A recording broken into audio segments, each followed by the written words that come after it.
వాళ్ళందరినీ దొక్కి తెలంగాణ నాయకత్వం తీసుకున్నాడు. దాని పేరు చెప్పుకొని దాన్ని అడ్డం పెట్టుకొని 50 కోట్లకే పిసిసి అధ్యక్ష పదవి కొనుక్కొచ్చుకున్నాడు. నా మాటల్లో కాదు, వాళ్ళ కోమటిరెడ్డి వెంకటరెడ్డి, రాజగోపాల్ రెడ్డి మాటల్లో.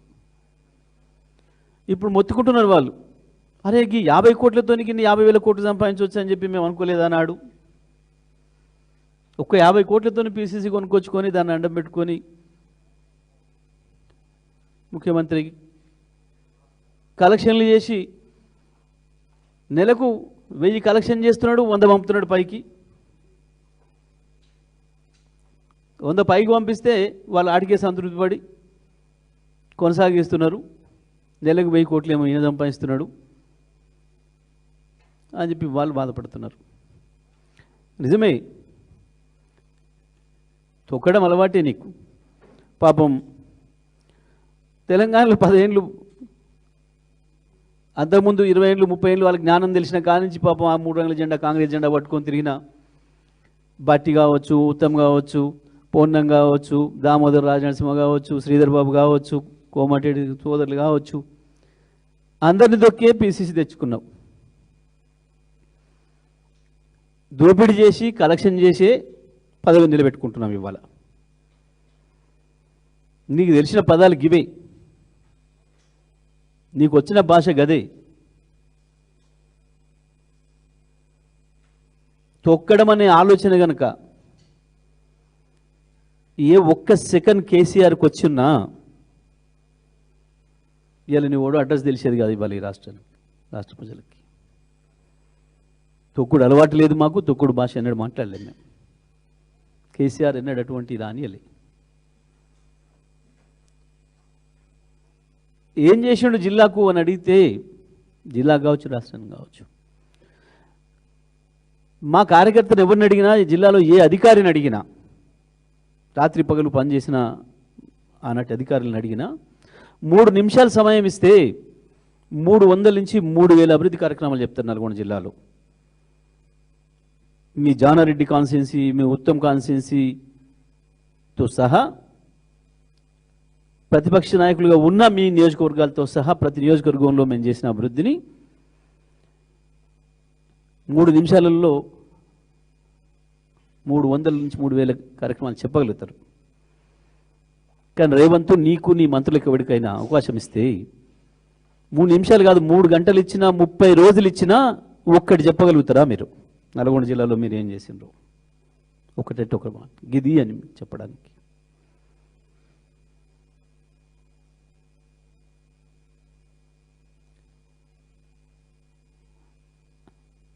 అవే దుర్మార్గపు మాటలు.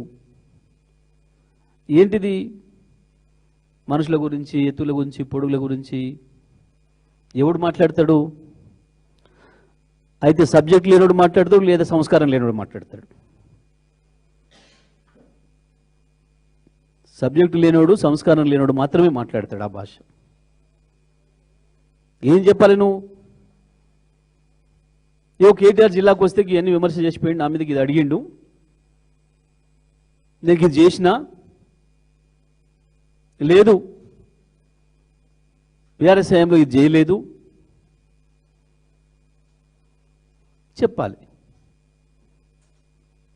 కేసీఆర్, కేటీఆర్, ఇతర బీఆర్ఎస్ పార్టీ నాయకులు ఎవరు మాట్లాడలేదు. నేను వ్యక్తిగతంగా నీ గురించి మాట్లాడలే, నీ ఎత్తుపొడుగుల గురించి, నీ గొంతు గురించి మేము మాట్లాడలే. మాట్లాడమ్మా, నువ్వు ఎంత దిగజారినా నీ సంస్కార స్థాయికి మేము దిగజారం.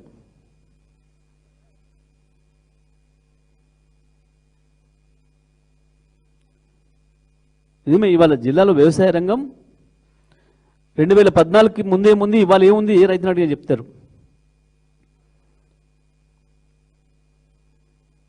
నువ్వు చేసిన నిర్వాకానికి మళ్ళీ నాగార్జునసాగర్ ఎడమకాలువ రైతులు మళ్ళీ ఒకసారి పొలాలు ఎండబెట్టుకోవాల్సి వచ్చింది. సాగర్లో నీళ్లుండి అవతల నీ దోస్తు, నీ గురువు నీళ్లు తీసుకుపోతుంటే అడ్డగోలిగా కళ్ళప్పగించి చూసిర్రు. మళ్ళీ గత 60 సంవత్సరాలు ఏం జరిగిందో నాగార్జునసాగర్ ఎడమకాలువ కింద మళ్ళీ మీ దుర్మార్గ పరిపాలన వల్ల, మీ చేతగాంతనం వల్ల, మీ భావదారిద్ర్యం వల్ల, నీ గురువు దాస్యం వల్ల ఎడమ కాలువను మళ్ళీ ఒకసారి ఎండబెట్టిండ్రు. ఇప్పటికీ గోదావరి పైన సోయి లేకుండా ఉన్నారు. ఇక అవి మాట్లాడు. నిజమే, నిన్న ఎదురు చూసిండ్రు నల్గొండ ఆడపడుచులు కొద్దిమంది పోంగా మిగతా వాళ్ళు ఆ 2500 ముచ్చటమని చెప్తాడో వినిపోదామని ఆగిండ్రు. లేదు సోయి. మా నల్గొండ యువత వాస్తవానికి గత ఎన్నికల ముందు ఇంటింటికి తిరిగి ప్రచారం చేసిండ్రు. అవ్వతాతల కాళ్ళు పట్టుకొని ఓట్లు వేయించిండ్రు. మీకు వచ్చిన 2000 చాలా కేసీఆర్ ఇచ్చినాయి, మాకు ఉద్యోగాలు వస్తాయి, మీకు కూడా 4000 చేపిస్తాము అని చెప్పి వాళ్ళందరూ ఎదురు చూసిండ్రు. మా ఉద్యోగాల గురించి ఏమైనా చెప్తాడేమో అని, మాకు 4000 పెన్షన్ గురించి ఏమైనా చెప్తాడేమో అని ఎదురు చూసిండ్రు. లేదు.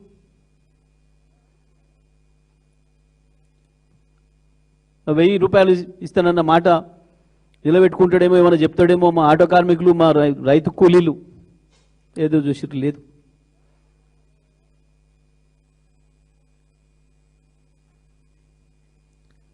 కానీ ఇవన్నీ ఎక్కడ గుర్తు చేసుకుంటారో ప్రజలు, వీటి గురించి ఏడ మాట్లాడుకుంటా పోతారో అని చెప్పి గదే చేతవాగుడు, మళ్ళీ గదే రోత మాటలు తప్ప జిల్లా కొరగబెట్టిందేం లేదు. తెలుసు నల్గొండ జిల్లా ప్రజలకి. నిజమే,